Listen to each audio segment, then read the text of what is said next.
mbokku téléspectatrices yu Jama TV yu saxoo di ñu seetaan muy góor ak jigéen mag ak ndaw fu si waay mën a nekk am ci ñun kóolute di ñu taaxirloo waxtu bu ne nu ko raw lañ amee cofeel pas-pas ak yéen a ngir dégtal leen lépp lu leen soxal waxtu ba jot na yéen a ngi ci seen émission bile di nataalu bés bi ñu koy amal dimanche bu jot ci waxtu bile émission bi ak i conception émission bi ak li nekk biom exact mooy dalal fi ñoo xamante ne ay personnalité lañ ay homme d'affaires lañ mais aussi ay entrepreneur wala doon ñoo xamante ne dañuy yëngu ci wàllu mbir doon ñu ràññee ci réew mi tey nag duñu wet ci émission bi on a le plaisir de recevoir sur le plateau koo xam ne dafa nekk benn personnage hors pair et j'espère bu ma leen bàyyi ma mu nuyu leen di ngeen xam kan la exactement on a le plaisir aujourd'hui de recevoir coach Amina Diagne boo xamante ne j'espère kenn dootul naa table présence am coach ñu ngi lay nuyu di la jox sa wàccuwaay bu baax a baax à travers cette émission nataalu bés bi looy nuyoo téléspectateurs yi.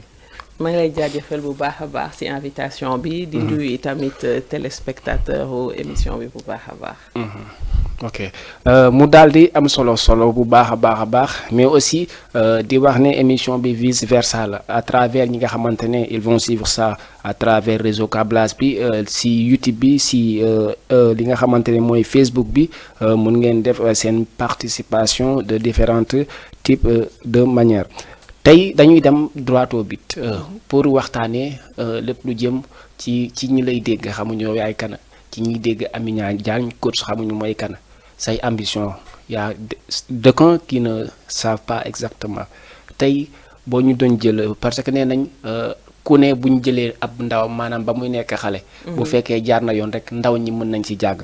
tey qu'est-ce que vous avez envie de nous dire en parlant de votre parcours scolaire exactement. alors ci sama parcours scolaire c'est vrai que Sénégal laa jàngee. fii laa jàngee ba bi ma amee bac. ok après continuer samay études def d'abord benn maîtrise. en administration économique et sociale. effectivement après nag bi ma defee programme de formation boobu. mu nekk programme de formation boo xamante ne genn wàll bi ngay def yëpp droit la. beneen genn wàll bi ngay def yëpp économie la. ok bi ma demee ba ci maîtrise bi mu ne bu dee man programme de formation bi ma def. bii genn wàllu lii la ça veut dire que kon ki nga xamante ne moom économie rek la jàng. kon moom moo may gën a am compétence. ki nga xamante ne droit rek la jàng. moom moo may gën a am compétence. fekk tout le temps sam papa daf ñu doon yar suñu ne. ak loo munti jël c'est important d'être excellent. ci li nga xamante ne moom ngay jàng. donc tout le temps daf ñu doon wax non. liggéey moom ak loo munti jël. si tu es bon dans ce que tu fais. doo chômer. donc bi ma demee ba am maîtrise bi ne non kon ça veut dire que man du ma am compétence bu pointue. ma ne kon léegi il faut que ma dellu jàngiwaat. ok dellu jàngiwaat defaat beneen maîtrise en gestion des risques. ok mais mun naa ne li ma andi tey jii nii sama carrière. c'est pas seulement li nga xamante ne jot naa ko jàng ba am ci ay lijaasa. da ngay gis ñu bëri ñoo xamante ne bu ñu jàngee ba am ay lijaasa foofu la ñuy ba ay raytewee jàng. effectivement alors que mun naa ne li ma gën a dimbali sama carrière. c'est peut-être li nga xamante ne jàng naa ko bi ma amee samay lijaasa ba pare. donc souvent ñu bëri tey jii nii ñu ngi koy gis bu ñuy waxu intelligence artificielle internet bi. mun naa ne par exemple may jàng commencé gu ñu woon amuñu woon internet. ok te tey jii nii internet bi transformé na complètement compétence yi ak jàng bi. ok donc ce qui est plus important ci jamono yi ñu toll nii mun naa ne c'est formation yi nga xamante ne yaa ngi koy def. boo parewee sa formation personnelle certification yi ngay dem jëli. parce que souvent. loolu moo lay permettre nga am spécificité bi nga xamante ne jamono bi tey la ko laaj. ok mu daal di am solo dinaa la répondre ci côté parcours scolaire bi nga wax parce que. da nga dem si exactement ci li nga xamante ne mooy su ma juumul ci sa côté. études universitaires ak formation et consort tey bu ñu wàccoon un peu plus bas tey ban école primaire nga jaar. franco-sénégalaise. nekk plateau waaw. ok Dakar plateau. ok mu daal di am solo. tey yan difficulté en tant que koo xamante ne borom lijaasa lay doon. on a tendance à dire surtout dans ce pays que nous sommes. précisément aussi d'une manière générale en Afrique. dañuy tiit femme d'affaires yi nga xam ne dañoo am ay lijaasa ba souvent ñu occuper yenn postes yi parce que d'aucuns diront que bu occuper tel poste maanaam daf day battre record bi après il deviendra plus haut que nous. Est-ce que loolu souvent ak sa lijaasa yi li ngay mi parce que vraiment on est motivé de ça. Sa lijaasa li ngay mi est-ce que doo jànkonteel li ni mel.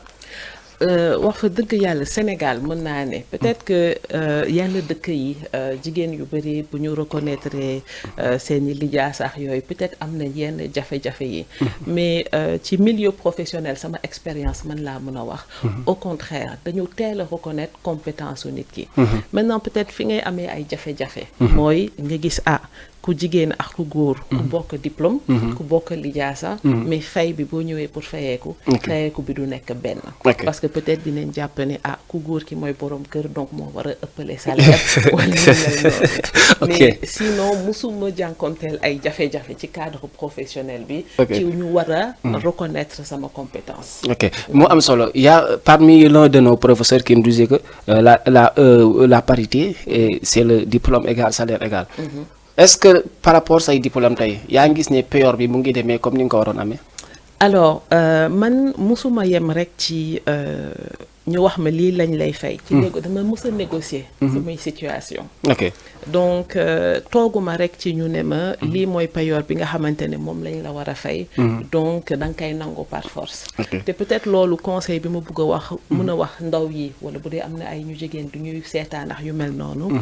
c'est que toujours da ngay jël sa compétence liggéey si loo xamante ne peut-être mënuñu la changer nii. parce que compétence bu ñu la jox rek am nga loo xamante ne dem nga gëstu. dem nga ko yokk ba nga xamante ne yow da ngay xam valeur ajoutée bi nga mën a andil entreprise bi. donc ça fait que bu ma doon négocier à chaque fois sama salaire. du ma ko négocier rek ci man charge laa ci entreprise bi. bu may wax ak entreprise bi dama koy ne man boo ma recruter wee lii mën naa la ko andil. effectivement bu dee jaral na la ko.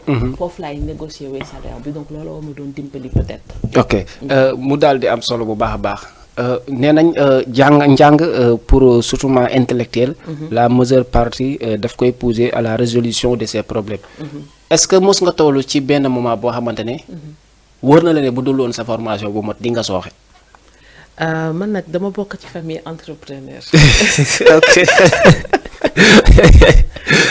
ok samay tante ay entrepreneur lañu sama papa entrepreneur la sama yaay entrepreneur la. donc lan mooy entrepreneur dëggantaan. entrepreneur mooy koo xamante ni li koy tere nelaw mooy gis na ne. am na soxla boo xamante ni mun na ko faj. donc concentration am yëpp dafay nekk ci ban solution. ban pexe laa mën a teg pour mun a faj soxla boobu. donc ça fait que doo nekk ci benn situation boo xamante ne. da ngay xaar solution. ñëw vers yow. donc jafe-jafe day nekk loo xamante ne da nga koy miin. te doo ko ragal parce que toujours yaa ngi xalaat ne. foo gis jafe-jafe rek. opportunité mu ngi fa.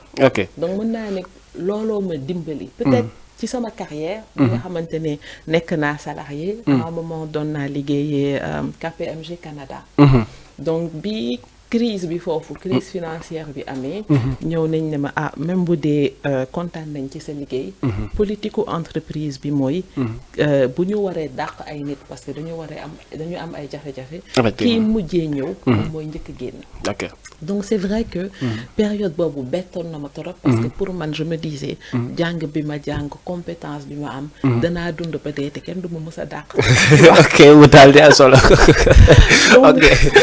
da nga évoqué loo xamante ne souvent day poser benn équation au sein du pays n'est-on entrepreneur ou on le devient parce que pourquoi cette question da nga ma évoqué côté familial et d'aucuns diront que maanaam entrepreneuriat mën nga jékki rek doon ko ñii ne non il faut que tu sois né dans une famille boo xamante ne sont des vendeurs d'espoir est-ce que loolu ça a été votre cas wala da nga gëm ne entrepreneur n'importe qui peut le devenir ou yow forcément influence parentale moo mën a tax nit doon.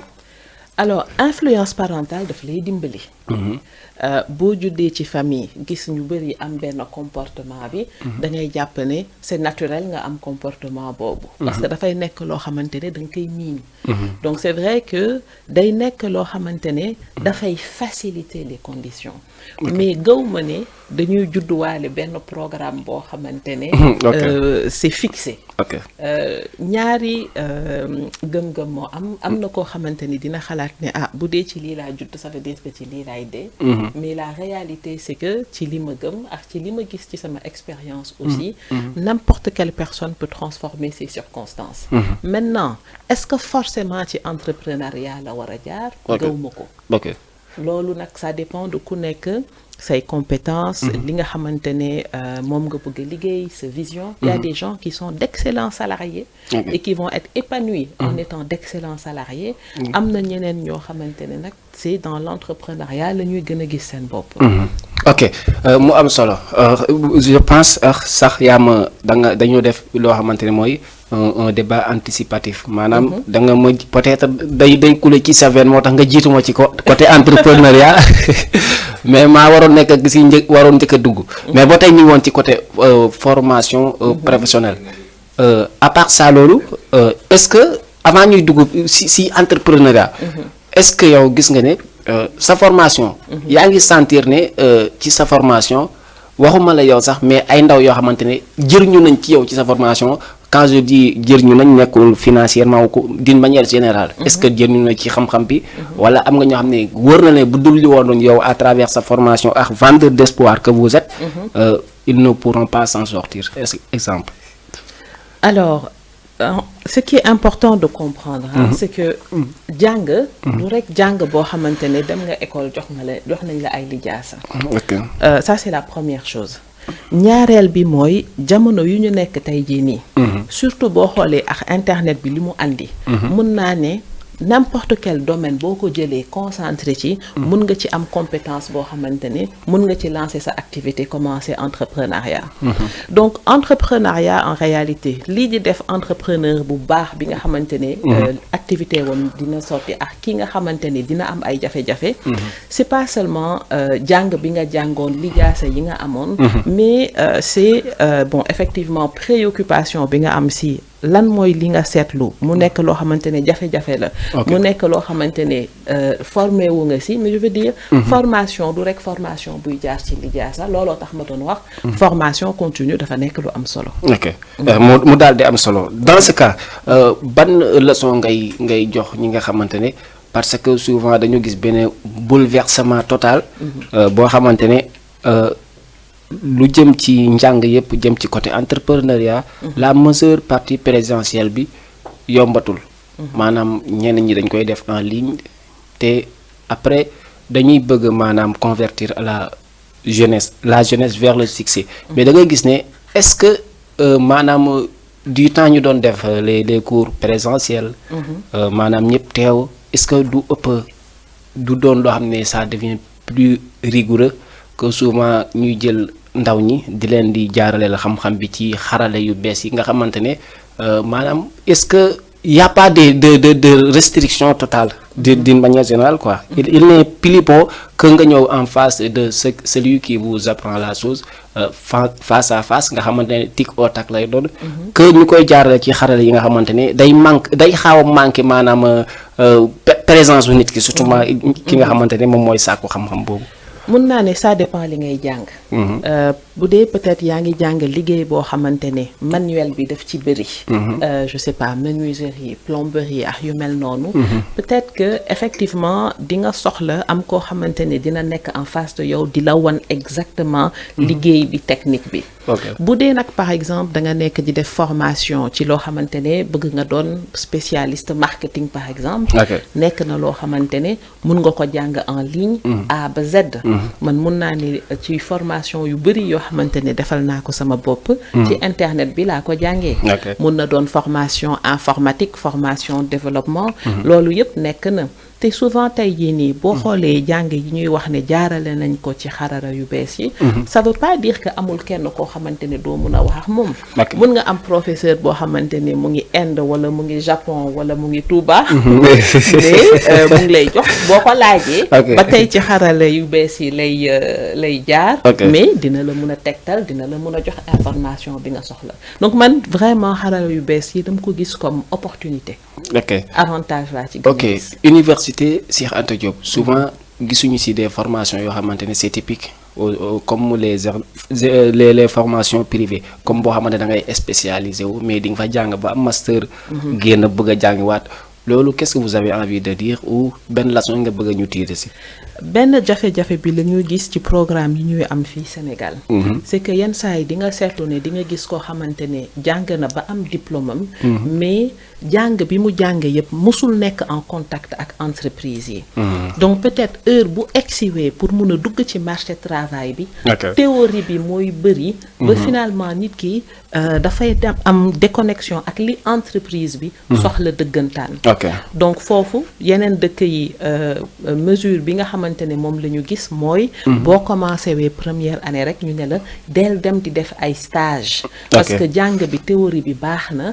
mais stage yooyu ñoo lay dimbali ba nga mën a xam lien bi entre théorie bi ngay jàng ak entreprise bi monde réel bi li ñu soxla dafa am pour dernière question ci côté formation ñu mën a dugg si entrepreneuriat en tant que tel dafa am adage anglais buy wax practice make perfect maanaam tey lépp looy def daal vraiment application bi def si am solo la majeure partie de la jeunesse sénégalaise dañuy dem ci ay maanaam formation mais bu ñu demee ci formation bi dañuy jàng ba occuper les diplômes nécessaires mais bu ñu paree ñu ne la CAMES reconnaître la wala école bi ku genre magu yi boobu noonu tamit est-ce que il n'est pas temps du tout ñu jóg si parce que kii bàyyi ne day def marketing def 3 ans wala 4 ans mais day am difficulté pour liggéey ci plan national ou CEDEAO du ko reconnaître loolu tamit est-ce que ce ne sont-ils pas des jeunes yoo xamante ne ça peut garer le pays en fait effectivement anglais bi day wax practice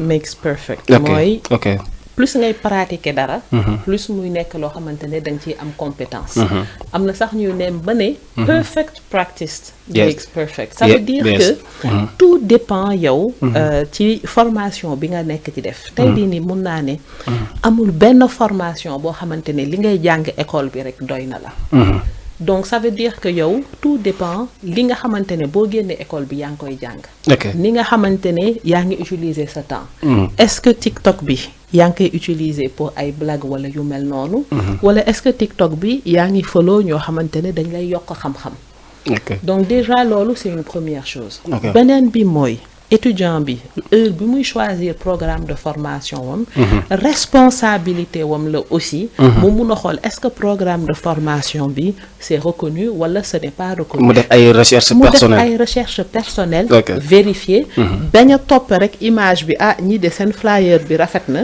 gëm naa ne foofu laay demee def sama formation wala bañ a topp sama xarit bi dem na def formation bi donc moi aussi je vais aller là-bas donc bu dee ci affaire reconnaître crédibilité au diplôme bi mënuloo jël rek lépp rek ne lii de victime laa ci non bu ñu demee ba xam ne tey jii nii situation baa ngi nii mënuloo gàddu combat yow étudiant ne da ngay dem dénoncer école yi nga xamante ne amuñu et cetera lenn rek nga mën a def mooy t'assurer que est-ce que école bi nga xamante ne bëgg nga dugg état bi am nañ agrément wala amuñu agrément am na importance bu baax mbokku téléspectateurs yi dañuy ñëw dugg ci deuxième sujet bi nga xamante ne moo ñeel maanaam entrepreneuriat bu ñu entrepreneuriat nag y a beaucoup de concepts et de définitions yoo xamante ne nos grands penseurs dañ ko siy joxe mais man à l'occasion de cette émission waxuma la nga jëlee ci Balzac wala ci Rousseau wala ci Aimé Césaire mais li ma bëgg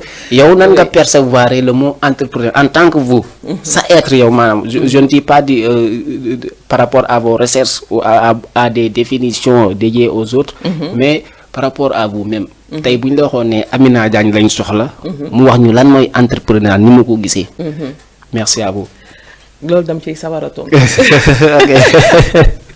pour man entrepreneuriat ou entrepreneur mooy nit koo xamante ne gis na jafe-jafe am benn approche unique pour andi solution par rapport ak jafe-jafe boobu.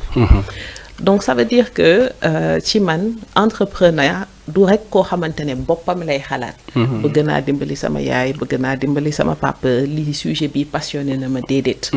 Entrepreneur mooy koy xamante ne xelam yëpp mu ngi ci ñi mu mun a servir. xelam yëpp mu ngi ci situation bi mu gis mu jàpp ne situation bi normalul wala ci situation bu mu gis ne fii moom mun na fi apporter loo xamante ne kenn defu ko fi avant. ba pare nag am une manière unique d'apporter une solution par rapport ak ça. loolooy entrepreneur. ok merci beaucoup pour la précision. Mais dafa am benn communauté boo xamante ne benn zone la qui se situe exactement au Sénégal muy Bawol. lan mooy tax souvent ci wàllum maanaam yëngatu muy ci économie. muy ci sociétal muy ci maanaam entrepreneur. dafa yomb am ay cibles yoo xamante ne comme ñu ne ñi dëkk fa la de dañu yomb réussir ci tel aspect. ñi dëkk fii dañu war a réussir ci tel aspect. kenn boo nee Casamance ñu ne gëstukat yi ne nañ Casamance à tout moment équipe nationale bu Sénégal lañ ci def ay jéego.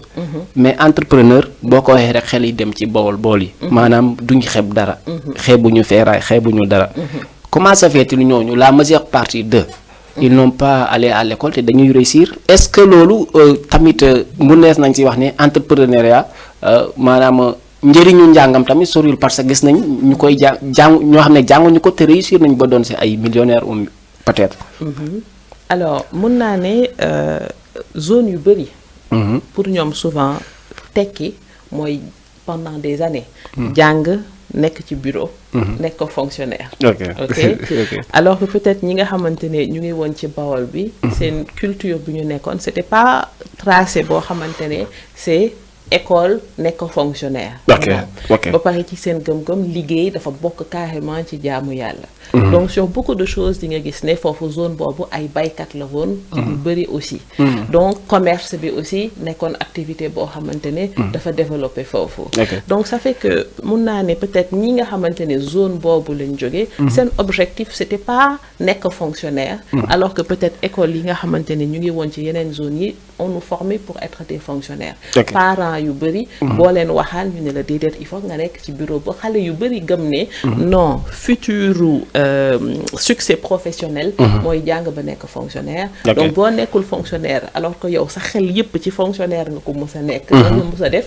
day nekk lu jafe. nga mën a changer mind ba ne léegi non kon lii ngay mën a doon autre donc loolu nekk na benn réalité. ok dafa am lu ma dégg certains penseurs di wax ñu ne daa am benn chose essentielle boo xamante ne booy entreprendre il faut nga débuter si mais ba tey en tant que coach en tant que directrice. sans nga basé wu ci benn perception. yow lan nga gis ne entrepreneuriat. maanaam boo ne da nga siy sóobu rek loo xam ne c'est fondamentalement nga am ko exemple lan la exactement. sa soxla nekk ñeneen ñi. sa préoccupation généralité daal. non mais pas généralité mais sa préoccupation li nga xamante ne moo lay tere nelaw mooy solution boo mun a apporter ci benn problème. parce que ñu bëri et donc non seulement ça ba pare di nga ci andi loo solution boo xamante ne dina uteex ñeneen ñi. benn jafe-jafe la ñuy seetlu Sénégal. xam nga entrepreneuriat du lu bees. peut-être léegi la ñuy tudd entrepreneur. parce que am na ay programmes yu ñu génnee et tout ça. mais boo seetee. kër gu nekk. am nga tante buy létt wala tante buy ñaw. mais ay létt ñaw yëpp ci entrepreneur la bokk. ci entrepreneuriat la bokk. bon parce que nit ki mu ngi liggéey. di fayeeku. di ci dundal njabootam mun na ci am développement. mais foofu li ñuy wax mooy am na entrepreneuriat boo xamante ne di nga gis kii di jaay beñe ci bopp koñ bi. nga ñëw 20 ans après mu ngi même place bi di continuer di jaay beñe fi mu doon jaayee beñe. léegi peut-être programme yu bees yi li mu andi mooy.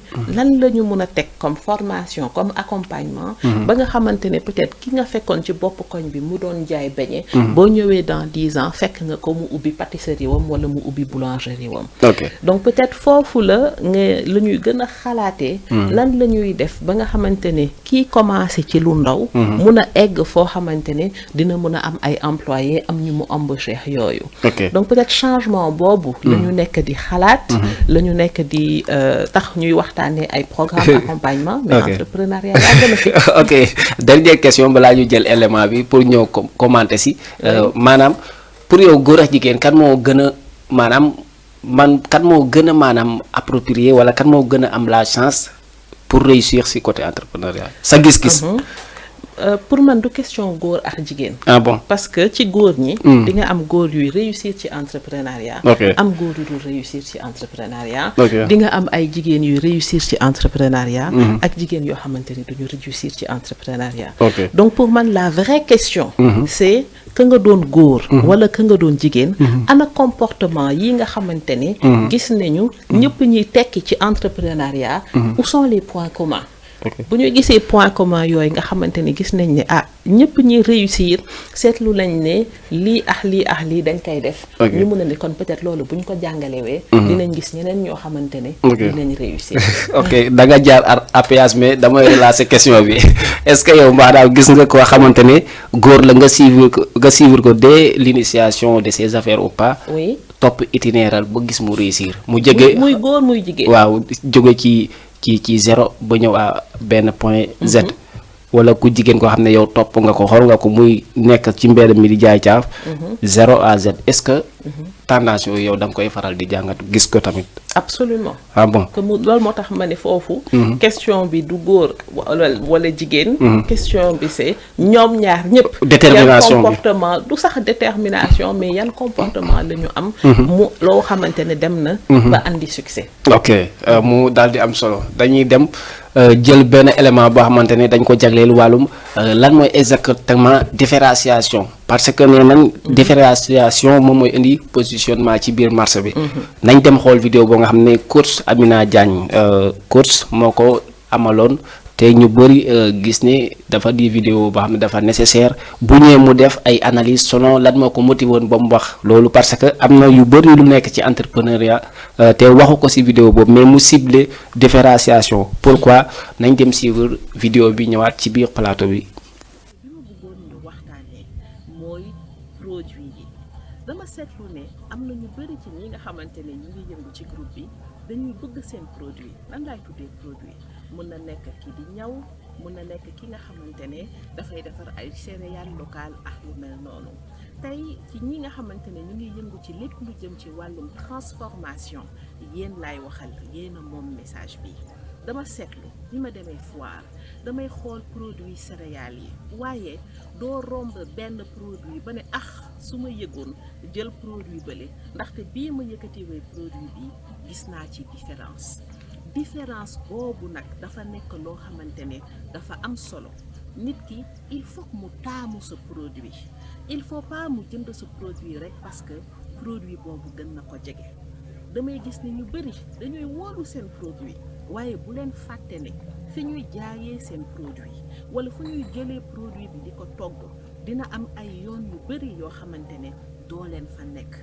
loolu mooy produit bi bu ma xoolee étiquette bi wala bu dee sax nekkul ci étiquette bi mun na nekk loo xamante ne da nga koy joxaale client bi loolu mooy wan client bi lan moo war a tax mu romb fukki nit ñëw taamu sa produit lan moo tax nit war a ñëw jënd sa céréale te jëndul beneen céréale loolu tant que leeraloo ko sa commercialisation dina jafe sa njaay dina jafe parce que mooy rek nga dem marché gis ñuy jaay buy ñëpp a teg pañe buy bi yëpp niroo nga ne bu dul fii bi fële. ok merci beaucoup ci vidéo bu am na njëriñ bu baax a baax. question bi ñu la bëgg a poser exactement. dañuy wax ne différenciation qui fait positionnement. est-ce que mën nañ ko buñ ko tekkee ci wolof est-ce que mën nañ ñi nga xam ne ay lambda lañ ci côté entrepreneuriat xamuñ ci dara ni ñu ko déggee selon nous mooy képp ku lamb rek yaa ko teg sa bopp bu fekkee loolu la yan argument nga koy teg bu fekkee du loolu yan précision nga si indi. maanaam ku lambalee ci njaay wala nga jaay jarul rek yaa ko teg sa bopp. alors boo seetee ma defoon vidéo bi dama lay jox contexte bi. dafa bokkoon ci foire internationale de Dakar bi. bi ma demee ci foire internationale de Dakar. ma gis maire yi di jaay ay caakri farine enrichie.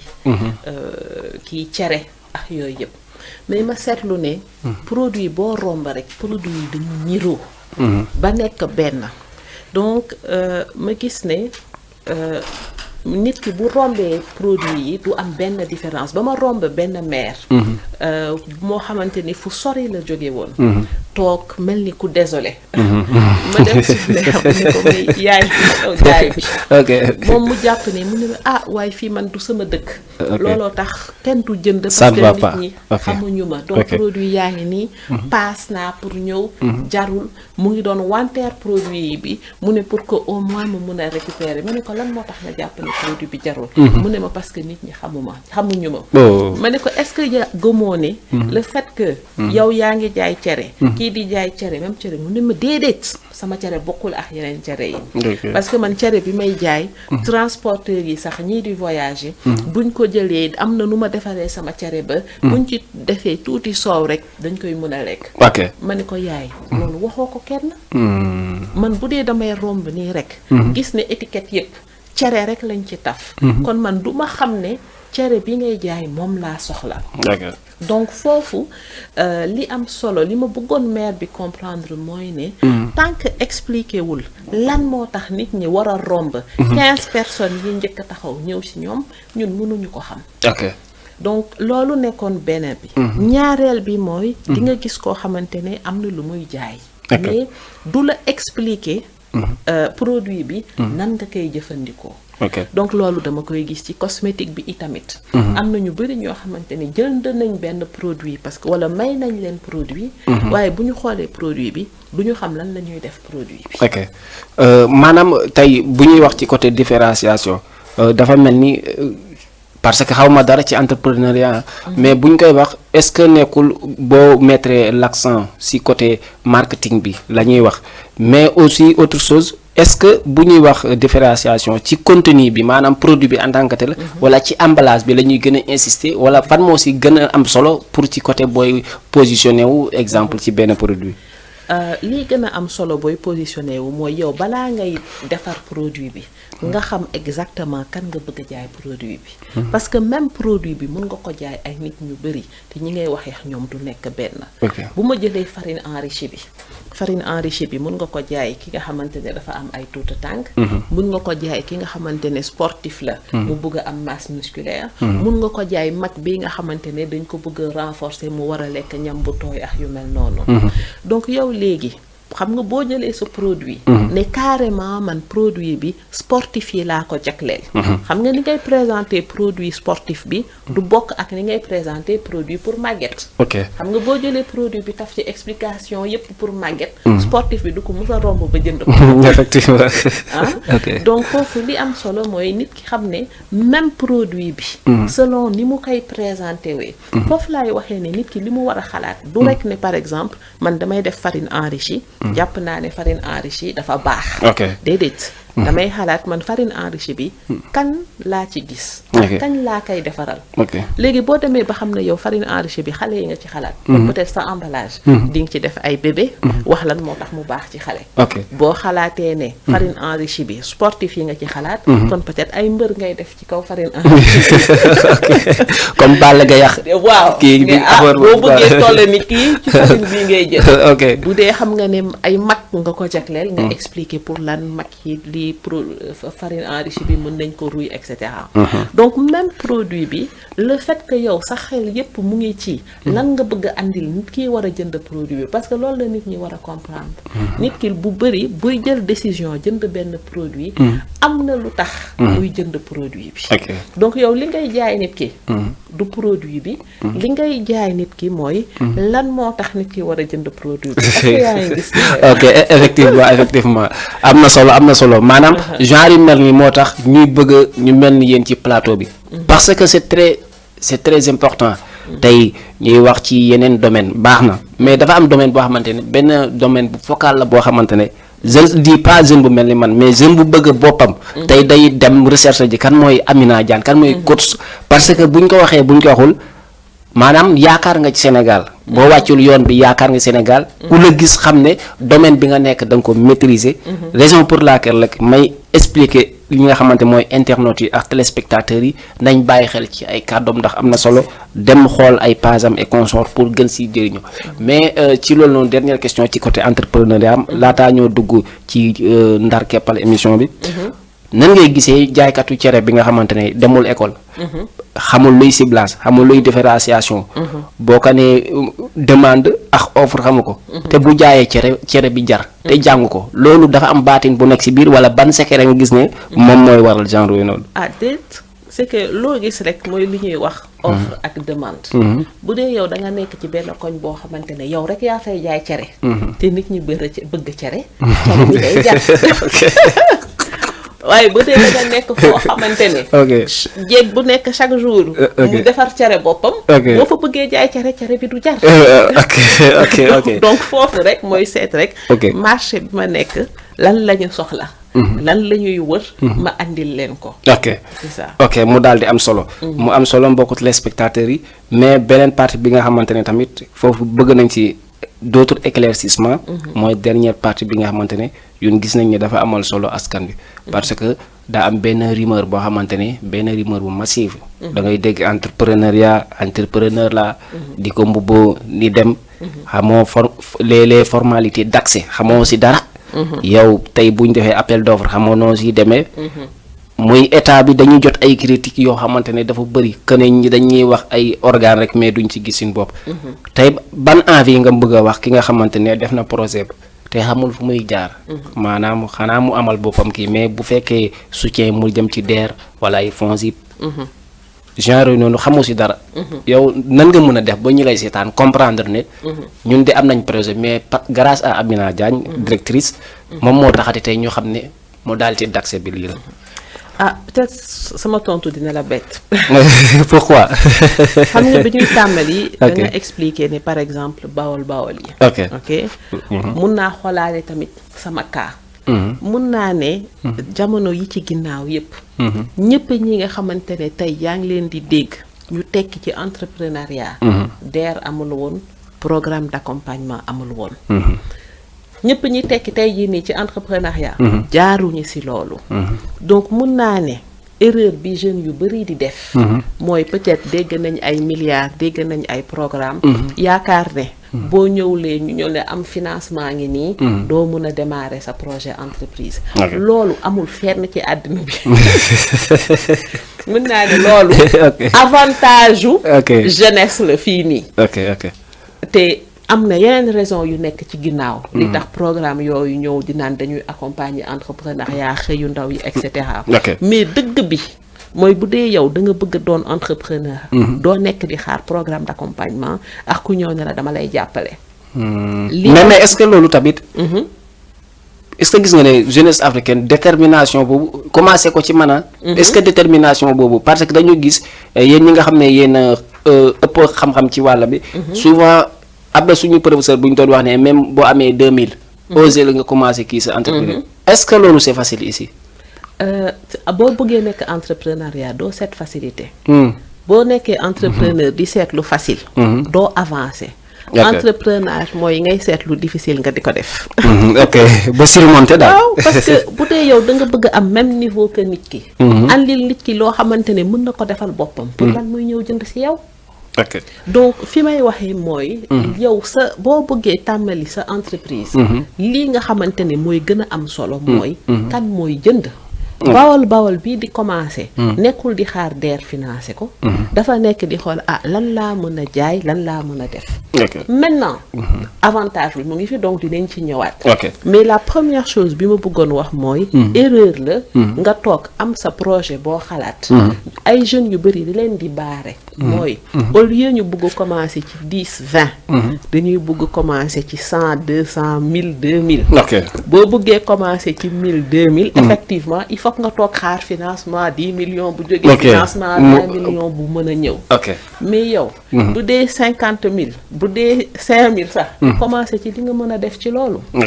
ñun ñii ñëpp bala ñuy tàmbali entrepreneuriat lan la ñu commencé am salaire ci salaire boobu nga takk sa biir am loo xamante ne yaa ngi koy denc pour mun a am capital wala pour mun a natt boo teggiwee sa natt commencé sa entreprise di nga ci def ay erreur di nga ci jàng ngay def ndànk-ndànk ba am li nga xamante ne bëgg nga ko donc la première préoccupation bi entrepreneur bi war a am c'est pas kan moo may jàppale c'est lan la client yi bëgg ak lan laa mën a andil client yi mooy ki nga xamante ne peut-être bëgg na doon traiteur wala bëgg na ubbi restaurant wam waaye bu dee amagul njëgu démarrer restaurant mu commencé ci jaay ay plat këram bu xamee ni jarle na ba am na 10 20 100 clients yoo xamante ne tàmm nañu jënd mu am ci bénéfice boo xamante ne peut-être bu ko dugalee banque mottalil ko mais bu dee da nga toog rek ne man de dama bëgg a ubbi restaurant mais kenn damay xaar ko ma jàppale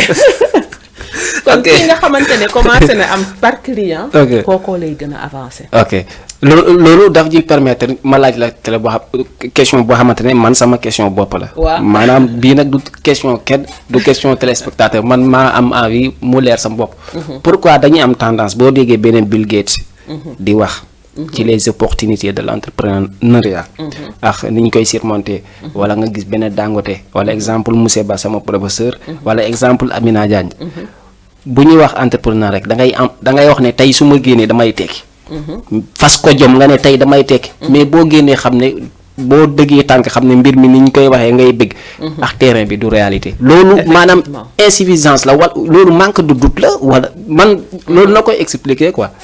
am naa ci exemple bu yomb boo gisee Sadio Mané tey nga ne Sadio Mané mu ngi kan gagné na Coupe d'Afrique des Nations est-ce que di ngay génn ne man damay football comme Sadio Mané yow di nga xam ne Sadio Mané bi ngay gis tey am na fu mu jaar am na si lu muy entraîner mun na am bu ñu la tegoon entraînement boobu nga ne man de lii jaraluma ko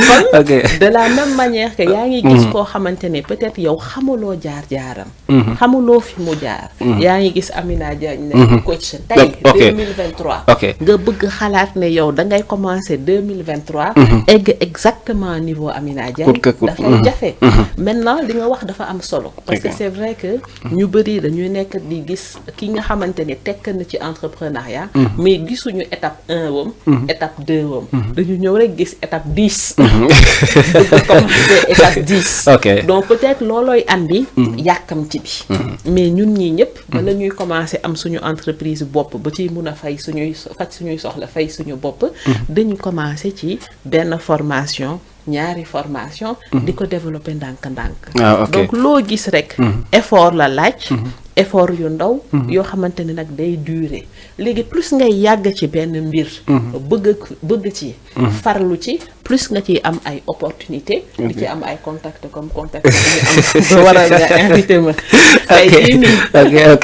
ok vraiment kontaan nañ merci kontaan nañ niñ ko bëggee woon sax bëggoon nañ gën a yokk émission bi mais say dañuy bàyyi xel say préoccupation waaw ni nga jàppee mais dañuy dégg si dernier virage bi dafa am émission comme concept boo xamante ne boo ñëwee ci émission bi nga koy xam muy question tic au tac d'accord ci domaine bi tax nga ñëw dañ la siy laaj mais doo tontu nag wii ngay wax wala la ma waa ji waxoon ma invité ko ne ko question tic au tac doo ci xalaat mu ne ma waxal ne mu ne ma moom foofu ma xalaat ma ne ko amul xalaat mu ne ma waxal ne kay maanaam du ma argumenté mais foofu ma xalaat waaw sans argument penser sans argument quoi kan mooy sa référence sama référence sama pap lan moo doxul Afrique formation lan nga gis ne Sénégal bu fekkoon tey vous êtes milliardaire ban dëkk ci biir Sénégal ban région ngay jàppale du doon région de yaa ngi argumenté de ok ban région nga gis ne am nga yéene nga ne région bi moom su ma doon un milliardaire dinaa leen appuyer Dakar parce que Dakar laa judd ok maanaam ban pays nga gis Afrique ne wax dëgg yërëm nga leen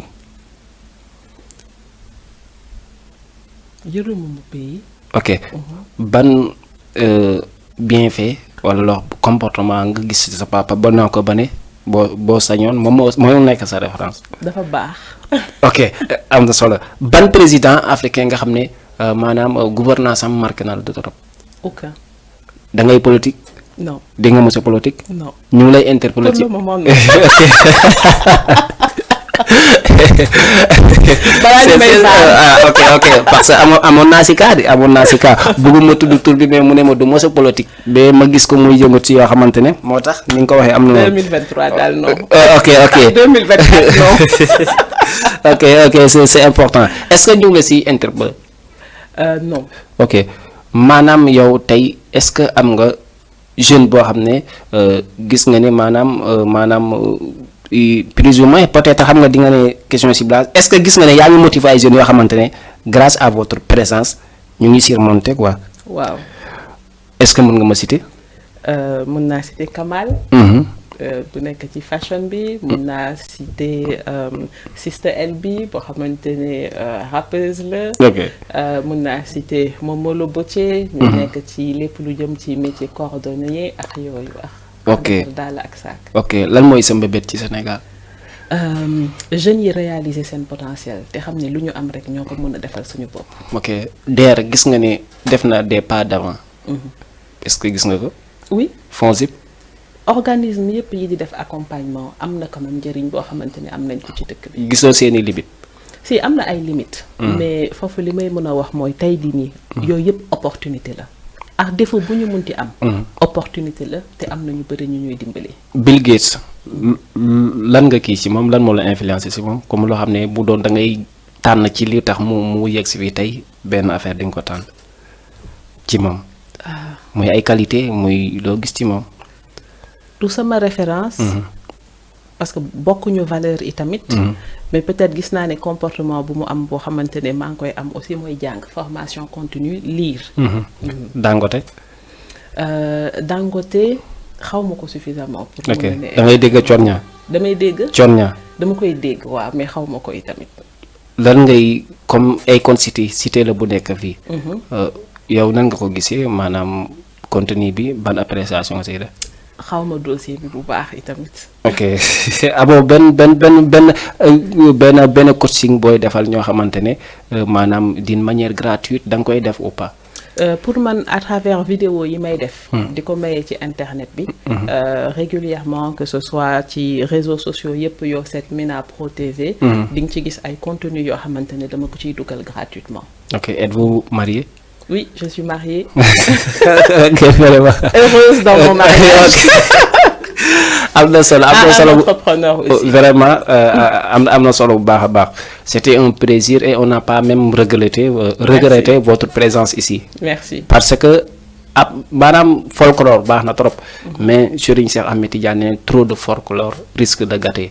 te gis nga ne sérieux bi nga def maanaam ci say mbir ci say vidéo sa présence tey noté na ko parce que nous on est journaliste li ngay wane ci vidéo yi boo ñëwoon fii gisuñu ko ci yow est-ce que duñ quitter sax fi ñu nekkoon ci yow quoi mais wax dëgg loolu dalu la tey lan nga am wax mais nag damay préciser benn yoon mooy ki nga xamante ne képp ki la bëgg a jot d'une manière générale da siy jàpp muy sa xarit sa doom Moustapha Thiam dañ koy gërëm di ko sant ñun mun nañu wax ne bu ñuy teg ay pas d'avance du yow de parce que amuñu ak moom contact direct mais di muy jëlee ci yow bu ñu ko joxee daf ñuy gën a motiver bu ñu la xamee tey moom moo tax effectivement ñu ngi koy gërëm di ko sant vraiment di wax ndaw bu jara jàppale la yàlla leeral yoonam parce que moo tax ñu jot ci yow tey lan nga am loo xam ne di nga ko tàggatoo wala loo xam ne gis nga ne dugguñ ci te nga bëggoon ñu dugg ci à travers cette émission. mun naa jël exemple Moustapha. Moustapha dafa nekk koo xamante ne formation. moo ñu boole. mu assisté woon formation bi. bi ñu defee formation bi ba pare. mu ne non du ma yem rek ci formation bi. ah bon déjà dañuy liggéey par force. déjà donc lépp loo xamante ne maa ngi siy yëngu daf siy jàpp. lépp lu ma gis ne mun na nekk avantage loo xamante ne daf ñuy jëmale kanam daf koy def. yemul rek si li koy intéressé moom. dafa nekk koo xamante ne ci li ñuy wax ci esprit entrepreneuriat.